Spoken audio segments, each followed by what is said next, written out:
A palavra com o nosso evangelista Francisco. Desejo cumprimentar a todos com a preciosa paz do Senhor Jesus. Amém. Dizer da nossa alegria e satisfação em mais uma vez estar aqui neste lugar, nesta casa de oração. Confesso que não era para estarmos hoje aqui. Íamos para Coremas. No entanto, quando saímos de Aguiar para Coremas, no meio do caminho, nos deparamos com um acidente. Uma moça chamada Jéssica de Igaraci sofreu um acidente. Imediatamente íamos passando por ali e tivemos que nos deslocar até Igaraci, procurar o SAMU, bem como a Polícia Militar, para dar assistência àquela senhora que estava no meio da pista. Daí pedimos as orações da igreja em seu favor. Não conhecemos, apenas recebemos a informação que seria Jéssica de Igaraci, e quem me passou a informação disse que ela é muito conhecida naquela cidade. Dito isto, também expressar a minha alegria, satisfação em rever o companheiro que está nesta cidade, Antônio. Eu conheço quase todos, porque visitei 80%, 70% do estado da Paraíba, e a maioria dos irmãos deles estão no campo. Tenho um grande amigo ali que dirigiu muitos anos a congregação de Ananélis em João Pessoa. E demais eu conheço também. São, eu diria, uma tribo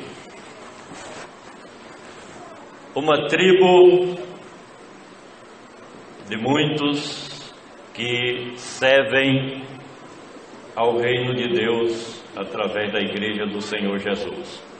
Irmãos, eu quero deixar apenas 2 versículos para a nossa reflexão nesta noite, que nós encontramos no Evangelho de João, Evangelho segundo escreveu João, também conhecido como o Evangelho da Águia, porque o pensamento do seu escritor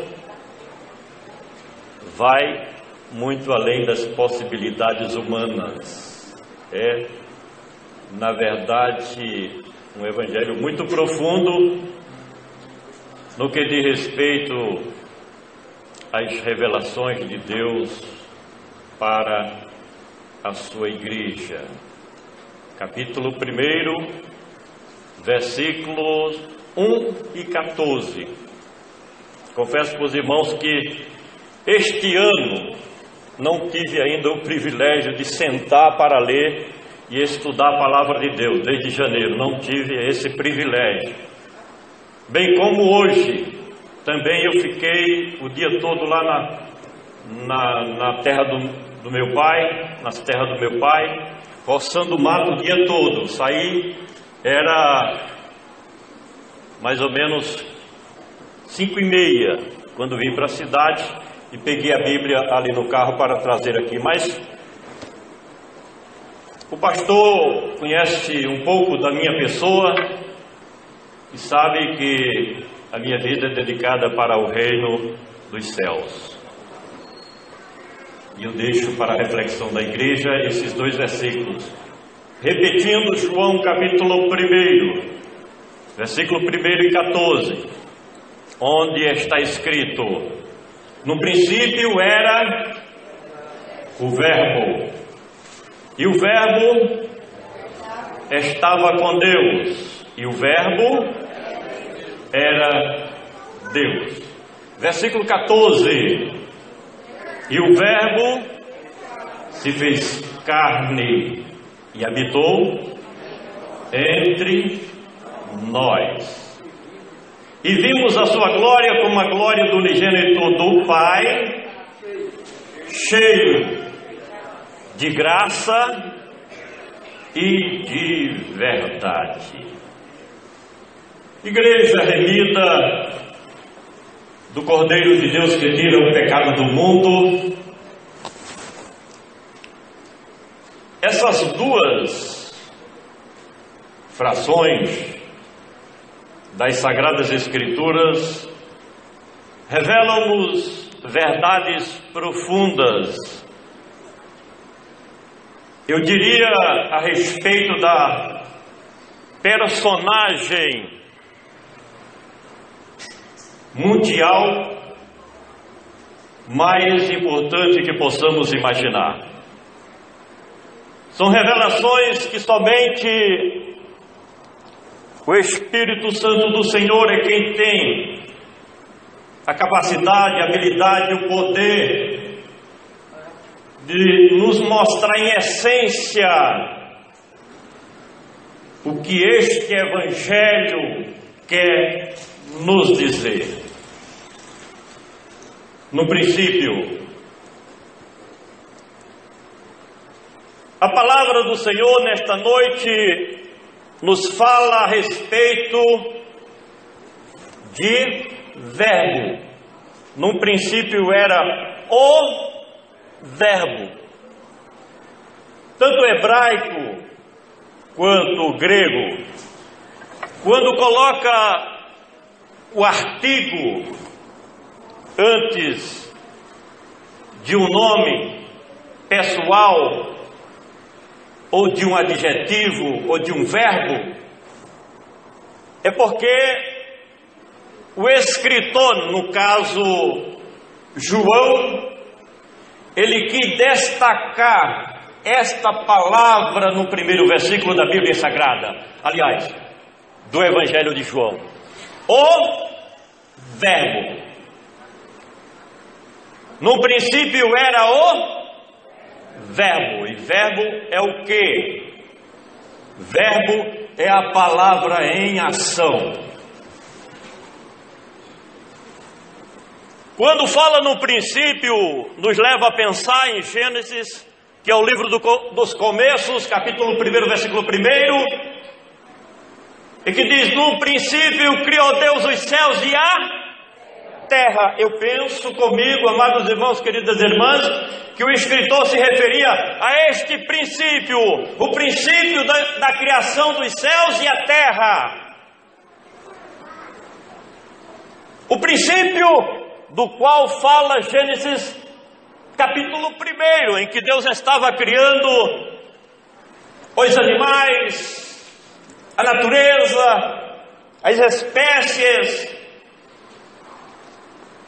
Eu acredito que João, quando se debruçou sobre o pergaminho no qual ele escreveu esta passagem bíblica, no princípio era o Verbo, eu acredito piamente que o seu pensamento estava ligado diretamente a Gênesis capítulo 1, princípio do começo da raça humana. Porque é naquele capítulo 1, versículo de número 26, que diz que o homem foi criado à imagem e semelhança do seu Criador, de Deus. Imagem e semelhança. Então o Evangelho aqui se refere naquele princípio. E o Verbo era a palavra de Deus. Por isso que está escrito que Deus falava. Deus falava. E as coisas sistematicamente, automaticamente vinham à tona. E quando nós fazemos uma interligação entre esses dois textos bíblicos, os primeiros versículos de Gênesis e do Evangelho de João, pensamos rapidamente, como diz aqui no sertão da Paraíba, pensamos rápido. Fulano, cicrano, pensa rápido, ele tem uma mente rápida. E João, certamente ele se conectava com o primeiro capítulo da Bíblia Sagrada para dizer que na criação de todas as coisas, Jesus estava na boca de Deus, porque Ele é o Verbo.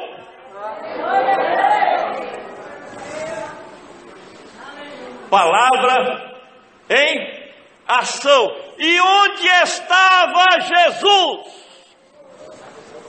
Porque tem pessoas que dizem, afirmam, de que Jesus só passou a existir quando ele nasceu na Palestina.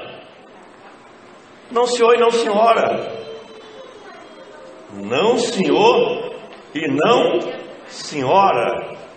Jesus é eterno. Quando fala sobre a eternidade de Cristo Jesus, está falando sobre a eternidade passada e a futura. Então Jesus sempre existiu. Onde ele estava? Com Deus.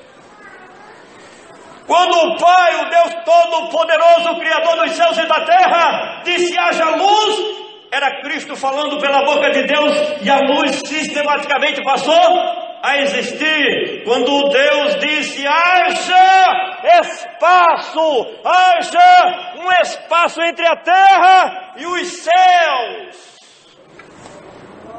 Jesus estava falando na boca de Deus. Jesus estava lá. Ele estava onde? Com Deus. Ele não estava fazendo turismo. Não, senhor e não, senhora. Ele não estava passeando na criação de todas as coisas. Não, senhor e não, senhora. Ele estava com Deus. Sabe por quê? É a terceira parte do versículo 1 de João, capítulo 1, versículo 1. A terceira diz que ele era Deus. No princípio era o Verbo estava com Deus e o Verbo era Deus. Aí vamos adiantar. Versículo 14. Inúmeras são as promessas veterotestamentárias, ou seja, do Velho Testamento, das Escrituras dos Hebreus, em que nós encontramos promessas. A começar, Gênesis capítulo 3, e versículo de número 15, o que é que diz?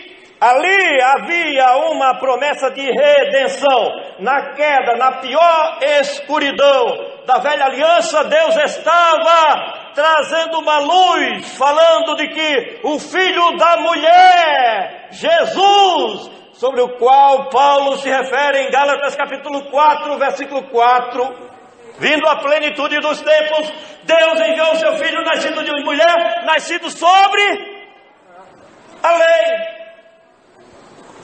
Gênesis 3 e 15 já avisava que Jesus ia pisar onde? É um derrotado meu, viu? Antes de acontecer, já estava previsto, já estava determinado pelo El Shaddai de Israel. Tem jeito não, olha, você estragou o negócio. Você quis estragar o negócio.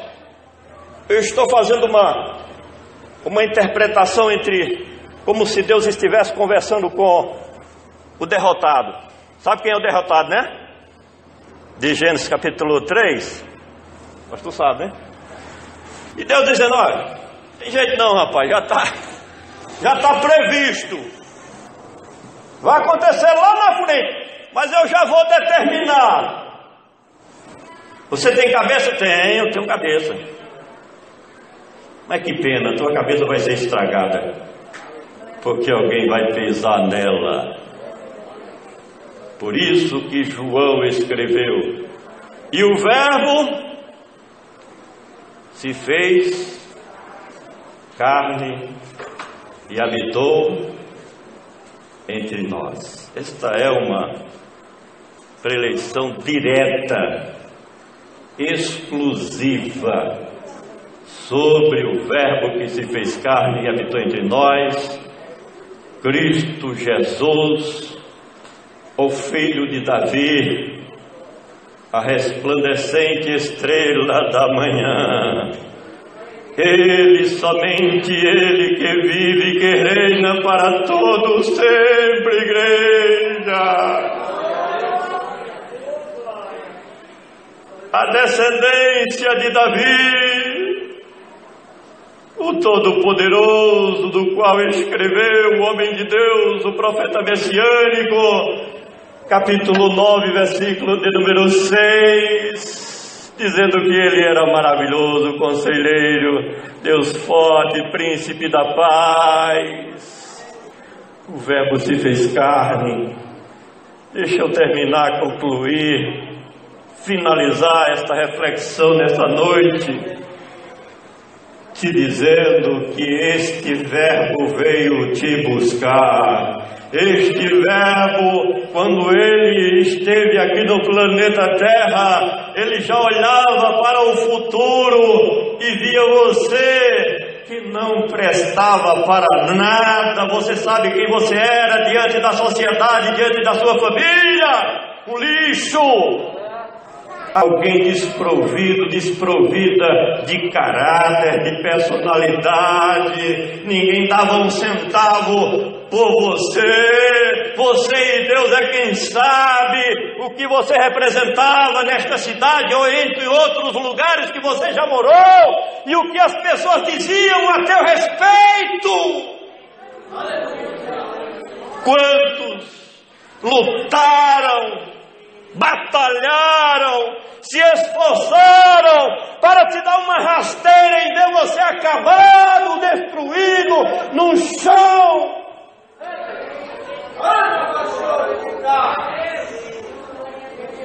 Mas o Verbo, ele veio aqui dizendo: você tem um grande valor diante do coração do Pai. Jesus dizia ali na cruz do Calvário: eu vou derramar o meu sangue por você.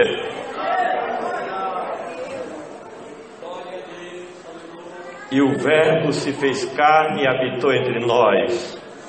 E vimos. O escritor diz: e vimos. Certamente ele olhou assim para os demais e usou o plural. Estava lá Pedro e os demais. Ele disse assim: olha, ele não foi egoísta não. O companheiro até estava falando sobre isso antes da minha participação. Ele não foi egoísta não.